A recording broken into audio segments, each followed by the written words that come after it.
Basketball fans, welcome back. So in this video, I'll be talking about the US Monastir versus Petro de Luanda game. So this game ended 87-73, and Petro de Luanda got their first loss in this BAL games. And this one, US Monastir were all over the place because they shot 57% from the field, 53% on two-point field goals, and 60% from downtown. So far, this is the highest I've seen US Monastir or even any other BAL team shoot, especially from downtown, because this one they were scorching hot. 17 out of 28 attempts went in.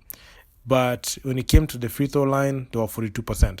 But if you look at US Monastir, they are trying to fix the mistakes that they had in the previous games against the Ville de Dakar game.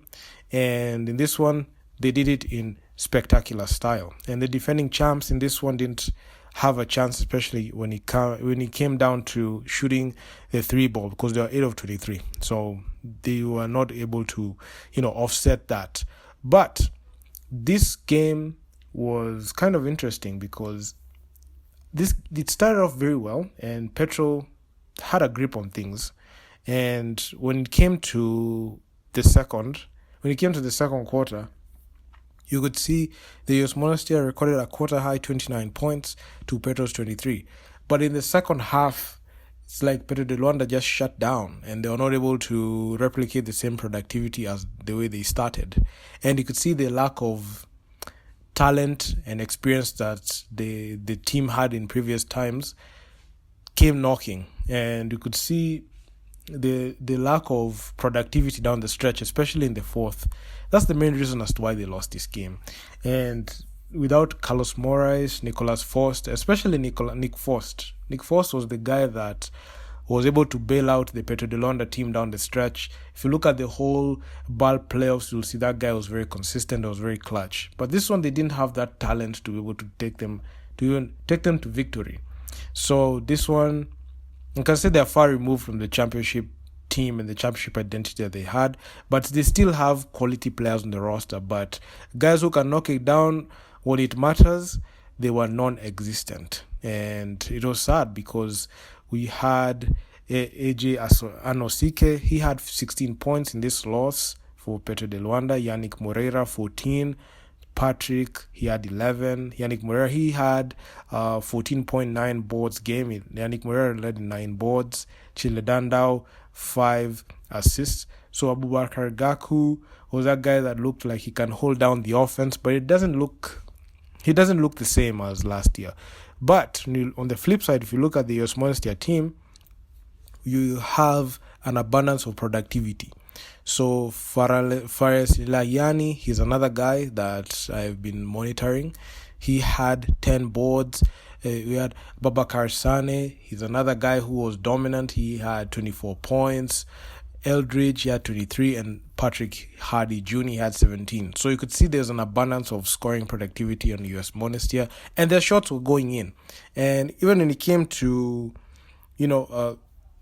down the stretch, you could see there were so many options that US Monastir could have gone for, and they would still get that productivity. I know there's a lot to basketball apart from scoring, but scoring is the main reason and the main thing that teams look at, especially when it comes to winning basketball games. And the US Monastir team did a good job at that.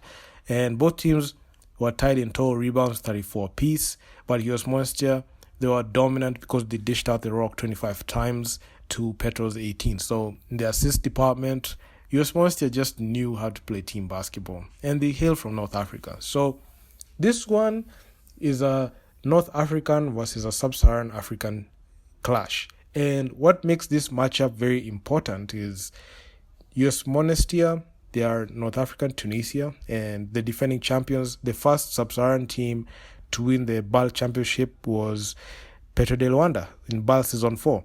So you're seeing these are two powerhouse teams, and you're guaranteed quality when you're seeing this. And this one, Petro de Luanda, I don't think that they were able to rise to the occasion on this one because they kind of fell off in the second half. And in the second half, this is where you're supposed to show that you can be able to go ahead and play well. And that wasn't the case because even when it came into the other statistics, you could see in the turnovers, you could see USM dominated at that one. Fast break points, they were good. And the other statistics that Petro de Luanda still dominated, but they were not able to win. You could see they dominated in steals, bench productivity, second chance points, points from turnovers, but still they were not able to go ahead and win it. And the main reason as to why they didn't manage to offset that was the three ball. And the three ball is something that Petro de Luanda really failed at, because even with shooting 39% from the field, 41% on 2-point field goals, and only 3 out of 23, or no, not even 3, but 8 out of 23 attempts from downtown went in, while the US Monastir team had 17 out of 28 attempts.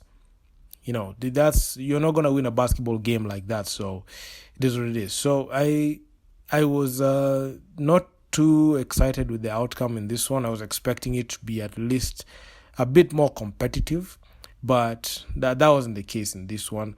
But you'd expect, like, you know, the other guys who are in that championship team to even show up and play well for Petro de Luanda, but they just looked like a normal, ordinary team. And even the threat that even said in the previous video, like US Monastir, Petro de Luanda, you're seeing a slight dip in their performances, and you're seeing another crop of teams go ahead and start they're going to come ahead and start dominating. So, I mean, it was a fairly even matchup.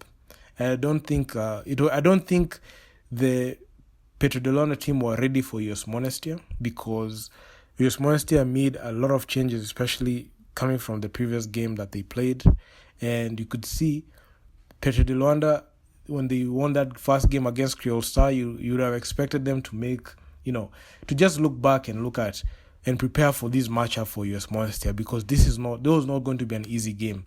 But the US Monastir team were able to dominate them from downtown. So this was something that I never, you know, saw coming, especially them knocking down the 17 threes. You know, the 17 threes, it's something that is rare, and you can only see that when you're seeing North African teams. I can mention them: USM, Al Ittihad, Al Ahly, that was for last year, but they didn't shoot at that clip. You know, you'd expect that to happen, but this matchup was fairly good, and I'll be looking forward to seeing more basketball from these two teams, especially in this conference. I expect a bit more, like, you know, resistance when it comes to even matching up against ASV Dakar and Creole Star. I was thinking Creole Star are not going to be able to go that far, but, you know, every single game you're just seeing all the things that you need to know about these teams. But anyway, this was a fair matchup. I mean, the better team was USM in this one, and this one showed me that USM can be able to mix it up, and they can be able to even finish, like, you know, they can finish at least top 2 or top 3. And I'm not sure who's going to miss out in the playoffs, because I don't think Petro de Luanda are going to drop it like that easily. They have to, like, defend that title, but it looks difficult every single time you see them, you know, match up and, you know, not look good like this. Hopefully this is not going to be something that's going to be a recurrent theme, because if it is, they are going to struggle, and it's going to be a very, very difficult one for them to go ahead and do anything. So it is what it is. So do drop me your comments down in the comment section down below. Just as a quick PSA, these videos from now on are going to be airing on NBAKenya's YouTube channel, which is under the Nderitu Basketball Network. So Nderitu Basketball will be focusing on NBA games, but you can be catching up on BAL, you know, reviews on NBAKenya YouTube. So make sure to check out that one, because it's very important, because that is where the magic will be happening. So it is what it is. So do drop me your comments, like, share, subscribe to the channel. I'm going to see you guys in the next one. Peace out.